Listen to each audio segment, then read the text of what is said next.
to be quite honest, a certain degree of bias, political, social, cultural, whatever, is expected in all human institutions.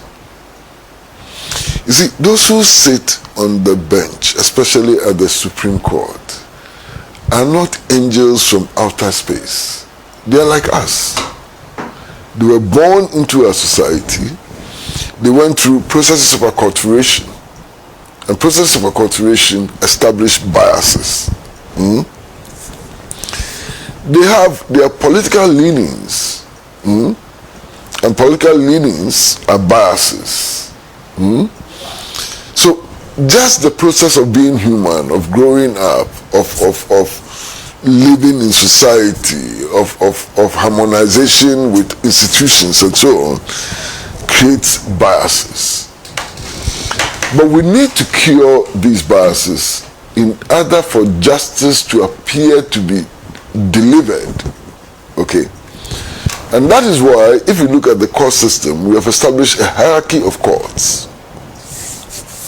You go to the magistrate court, if you don't get justice, you can go to the circuit court. If you don't get justice, you can move on all the way up to the Supreme Court.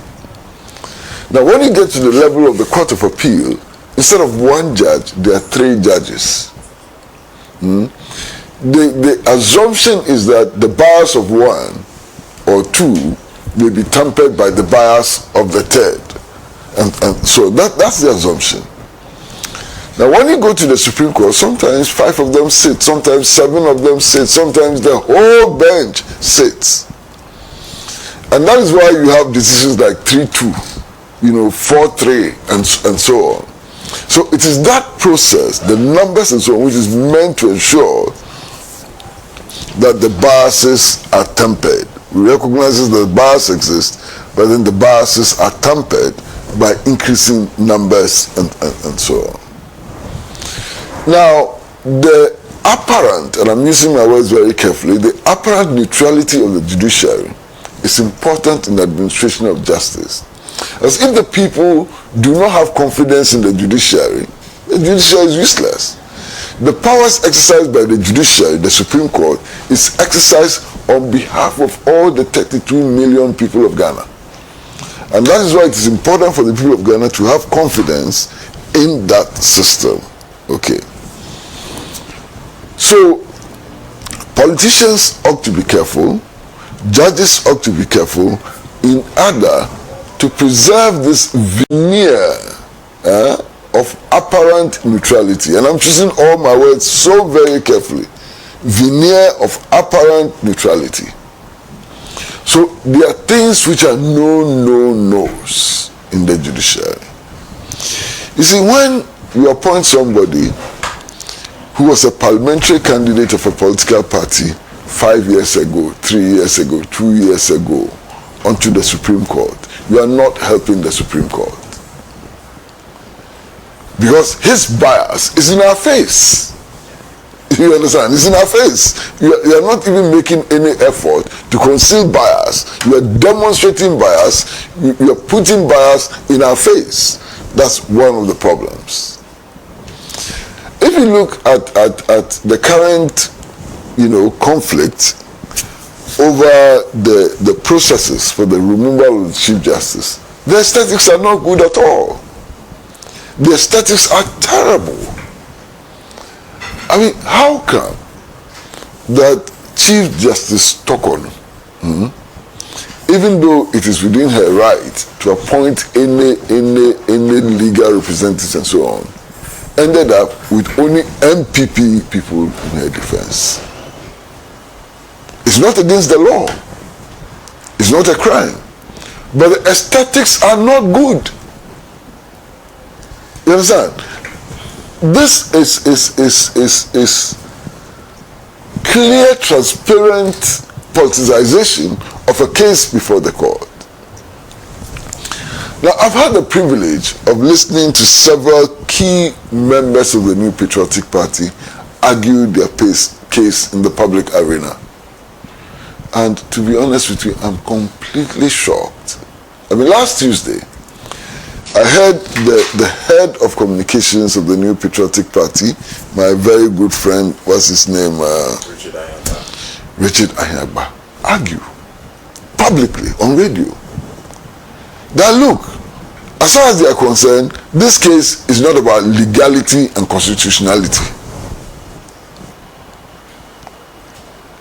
That's exactly, he says, this is politics. And he says that, look, if you follow this case on a legal basis, on basis of constitutionality and so on, it is difficult to fault the president. And it is only when you get into a political realm that you make capital. What a statement. So all that we are doing is about needless, useless politicking. Now, if the case is not about legality and constitutionality, why is it before the courts? Why is the case before the court when it's not about legality, when it's not about constitutionality? I can't understand. And he's not the only person making this argument. Now, listen. When the NPP realizes that it didn't have a solid legal and constitutional basis, what did they do? They dropped the pretense. And now they are mobilizing people on the basis that these judicial changes, if they occur, would enable President Mahama to run for a third term. What crass nonsense. What crass nonsense. First and foremost, President Mahama has never declared anywhere that he wants to run for a third term. I haven't heard anybody of repute and substance in the NDC or even outside the NDC advocating for a third term for President Mahama. Now, if you ask them where they are getting that jive from, what they tell you is that, oh, it's speculation. Some say that, oh, we have ears on the ground and so on. Look, this country must not be pushed on a merry-go-round simply because some people had a bad sleep. And in their bad sleep, they had bad dreams. And so it must be based on substance. You understand? Now, one of the things that we can do in order to create the appearance of neutrality, the appearance of neutrality of our courts, is simply capping the limit of numbers which can be appointed onto the bench. As we sit here, if you have 20 Supreme Court judges and you have a new government which has a case before the Supreme Court, you can simply increase the number to 41 and it will be constitutional. So this is what we need to cure. Now, if you cure this and there's a clear limit about the numbers of persons who can be appointed onto the apex court, what happens is that over time,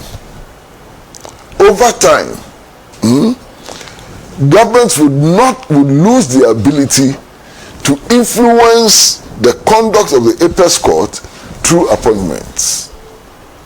Because then government will only have the chance to replace those who have retired or those who are infirm, on the basis of their faculties and so on, or those who misbehave or display open incompetence. And that way, a certain level of stability is achieved and so on. So I believe that, look, no matter what constitution you have, it is human beings who operate the constitution. And if those human beings are insincere, if those human beings have no commitment to a certain ethos of government and so on, you would always have problems. I believe that very strongly. But the constitution, the law itself, must also provide limits within which we can function. And I believe very strongly that the current effort at constitutional review should lead us to a point where we cap the numbers of people who can be appointed onto the Supreme Court. I think that is an important ingredient. But listen, it's not only the courts which appear to be politicized. The armed forces, the police, everywhere. Yeah. And it's a dangerous situation. And you remember that early this year, I made the point the political parties should be very, very careful about this clamor to remove persons in the public and civil service and to replace them with only those who bear party cards. It's an unnecessary aberration.